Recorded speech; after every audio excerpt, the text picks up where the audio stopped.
এটা ঢাকা, ব্যস্ত ক্লান্ত তবু বেঁচে থাকা এক শহর। সকাল হোক, দুপুর হোক কিংবা গভীর রাত, এই শহরের বুকে যেন ঘুমের নেই কোনো ছাপ। সবার জীবনেই ছুটছে অফিস, স্কুল, হাসপাতাল এবং জীবিকার টানে। চারিপাশে শুধু রিকশার সমাহার। এই রিকশা শুধু একটি বাহন নয়, একজন খেটে খাওয়া বাবার রোজগারের পথ ও এক বৃদ্ধার বাজার ফেরার ভরসা। তবে জানেন কি, এই ব্যস্ত ঢাকায় কখনো কখনো দেখা মিলে এক অদ্ভুত দৃশ্যের। চারিদিকে যখন যানবাহনের শব্দে মুখর, তখন এক পাশ দিয়ে হেঁটে আসে এক ঘোড়ার গাড়ি। রিকশার সাথে যেন তার অনেক পুরনো বন্ধুত্ব। ইট পাথর ও মানুষের ভিড়ে ভরা একটি দমবন্ধ শহর। চারিপাশে তাকালে শুধু দেখা মিলে উঁচু উঁচু দালান কোঠা, যে দালানগুলো ছিল এক সময়ের স্বপ্নের প্রতীক।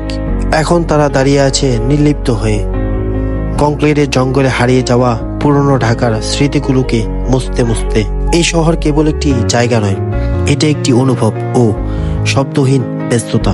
আর তার সব গল্প লুকিয়ে আছে এই দালান কোঠার ছায়ায়, এই গলিগুলোর মোড়ে, এই ধুলোমাখা রাস্তার প্রান্তে।